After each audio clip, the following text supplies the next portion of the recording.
自民党内要求政府制定日本版本的与台湾关系法的呼声是越来越高，这说明越来越多的日本政客打算放弃中日建交联合公报中的立场。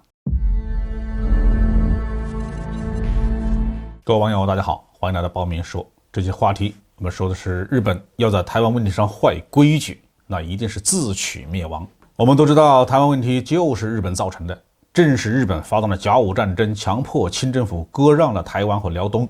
才埋下了中华民族骨肉分离的祸根。所以日本对台湾问题最理智的做法是碰也不要碰。但是今天的日本政客们似乎忘记了台湾问题的敏感性，也忘记了旧日本给中国带来的深重灾难。最近日本的对台政策出现了一系列的变化，在美国的怂恿之下呢，日本很可能会走得更远，所导致的后果可能比澳大利亚核潜艇协议要严重得多。1972年，新中国和日本建立外交关系，并且发布了联合公报。在公报中，日本承认中华人民共和国政府是中国的唯一合法政府。日本也没有像美国那样制定一份类似于与台湾关系法的国内法。在此后的中日关系当中，虽然日本经常要搞点小动作，比如说参拜靖国神社，给军国主义涂脂抹粉，但是在台湾问题上，日本方面还是保持了一定的理智，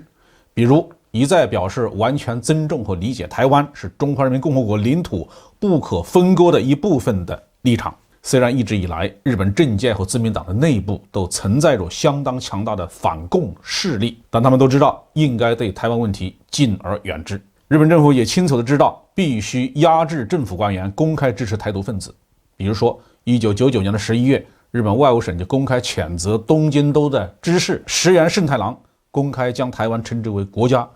说他只是地方官员，不代表日本政府的意志。2017年，日本内务和通信部的副部长赤马次郎窜访台湾，日本的广播公司还表示，这一次访问并不代表政府对台湾观点的转变，主要的目的是讨论日本和台湾当局之间对东海专守经济区主张的分歧。但是新一代的日本政客上台之后，显然忘记了他们的前辈为什么对台湾问题谨小慎微。最近呢，日本国防白皮书将台湾描述为对日本安全和国际社会稳定很重要，言下之意是把台海列为日本的安全相关区，为将来介入台海做法律上的准备。日本自民党在8月与台湾民进党展开了党纪会议，讨论所谓的海岸警卫队联合演习等等问题。自民党内要求政府制定日本版本的与台湾关系法的呼声是越来越高，这说明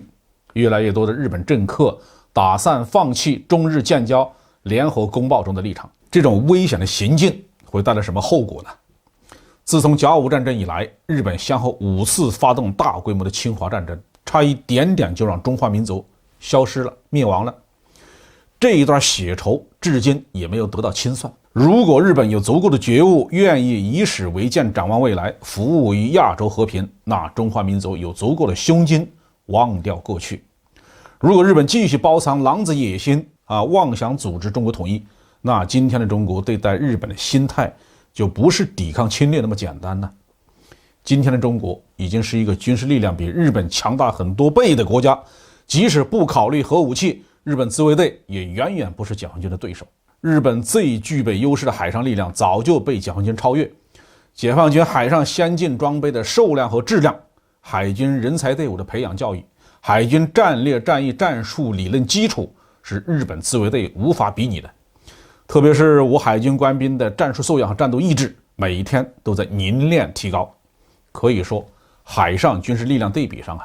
中国人民可以扬眉吐气了。日本休想有翻身的幻想，如果他们走得太远，那就是给中华民族彻底的清算日本的历史罪行的机会。好，这句话题就说到这里。